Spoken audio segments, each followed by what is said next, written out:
Hey guys, Michael with Quiet Lawn here. I'm doing another survey for one of the manufacturers that's trying to figure out what kind of equipment our industry is looking for.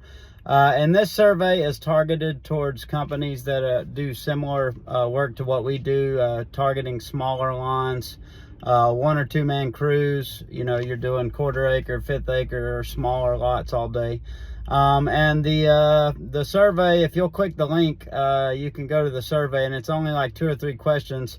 But they basically wanted to know what you would spend, what your budget is for all of your equipment for a 1 or 2 man crew. Not counting your truck, trailer, stuff like that. Just, your actual equipment like your mowers, your trimmers, your blowers, hedge trimmers if you use hedge trimmers, or whatever services you offer. What would you be willing to spend to outfit each of those crews for a 1 or 2 man crew servicing smaller lawns?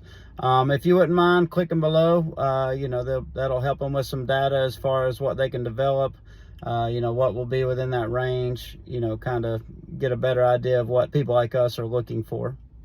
Thanks, and I appreciate your participation.